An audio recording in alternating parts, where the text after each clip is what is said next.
Sa issue ng Ang Bayan, Hulyo 7, 2026. Editorial, hindi magagapi ni Marcos ang revolusyonaryong paglaban ng bayan.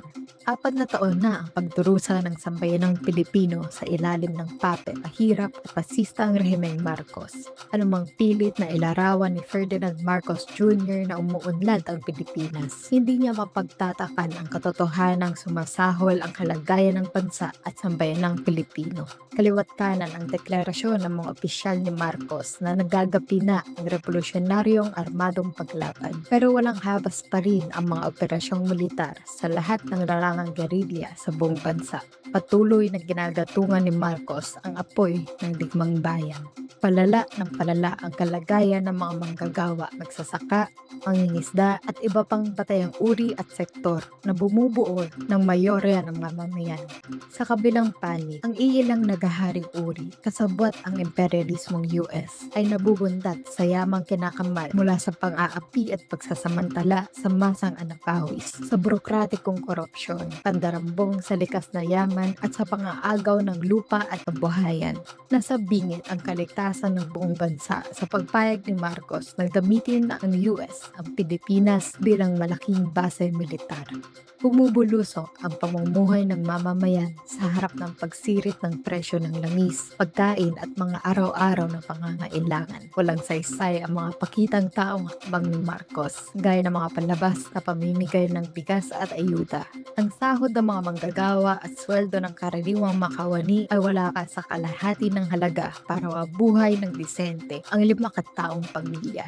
Lalong nababaon sa utang ang mga magsasaka sa harap ng lumalaking gasto sa produksyon at pamumuhay. Masidhi ang krisis ng disempleo. Milyon-milyon ang walang hanap buhay, lalo na ang mga kabataan. Libo-libong manggagawang Pilipino ang araw-araw ng ibang bayan para maghanap ng trabaho. Resulta ito ng pagbagsak ng lokal na produksyon, tapos sa manupaktura at agrikultura. Bunga ng todong liberalisasyon sa pag-i-import at pagbaha ng dayong mga lakalakan. Walang programa para ipundar ang lokal na pambansang industriya para sa produksyon ng mga saligang pangangailangan ng bansa, lalong inilulubog ni Marcos ang Pilipinas sa utang.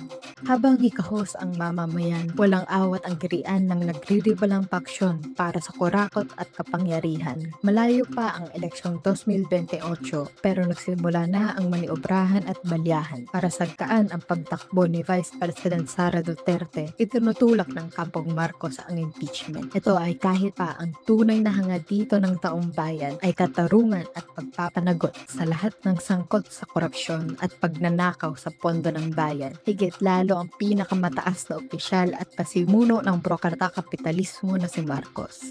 Hinigitan ni Marcos ang lahat ng nagdaang puppet na presidente sa pagiging sunod-sunuran sa dikta ng imperialismong US. Sa ekonomiya, todo bigay si Marcos ng mga pabuya at pribilehiyo para sa mga dayuhang kapitalista. Kabi-kabila ang pang-aagaw ng lupa para sa mga plantasyon at proyektong renewable energy. Habang walang lupang inilalaan sa mga magsasaka, bubuksan ni Marcos ang nasa 1,620 ektaryang lupain para sa Economic Security Zone para sa mga korporasyong Amerikano sa balangkas ng Pax Silica. Sa larangang militar, walang kapantay ang paglaki ng pwersang militar ng US sa loob at karagatan ng Pilipinas sa balangkas ng paghahanda sa imperialistang gera laban sa China. Bulag ng pumapayag si Marcos na gamitin ang Pilipinas bilang malaking base militar at lunsaran ng gerang agresyon at panghihimasok ng US. Walang pakialam si Marcos na makaladkad at magdusa ang mga Pilipino sa digmaang pinasisiklab ng US.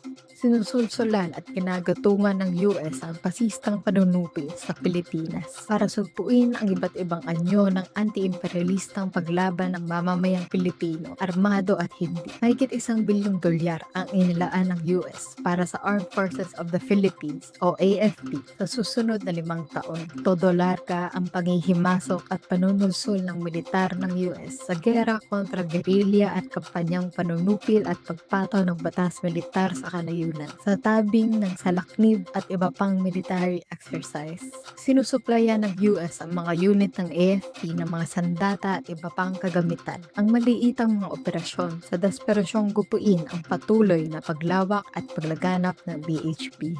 Sa mata ng taong bayan, ang rehimeng Marcos ay katumbas ng walang kapantay na korupsyon, paghihirap at kagutuman ng masa, pangangayupapa sa mga dayuhan at pasistang panunupil. Sa malawak na mamamayan, malinaw na si Marcos ang kumakatawan sa bulok at pinaglipasang sistemang pinaghaharian ng imperialistang US at kasabwat na iilang nagkaharing uri. Si Marcos ngayon ang numero unong nagtutulak sa sambayan ng Pilipino na magbangon at suungin ang mahirap na landas ng paglaban.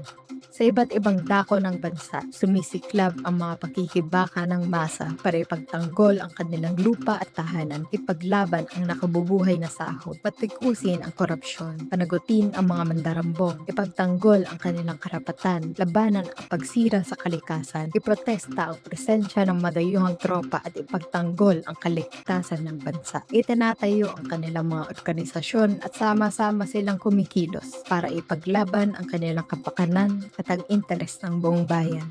Sa kanayunan, matatag na sumusulong at lumalawak ang armadong pakikibaka sa paglapad ng mga sona at larangang gerilya. Saan man dumako, mainit sinasalubong ng masa ang mga pulang mandirigma ng bagong hukbong bayan at mahigpit na niyayakap bilang tunay nilang hukbo. Sa pamamagitan ng BHP, tumitibay ang loob ng malawak na masang magsasaka na tumindig at labanan ang mga panggagahi sa kanila ng mga mangangamkaw ng lupa kasama ang mga bayaran nilang pasista.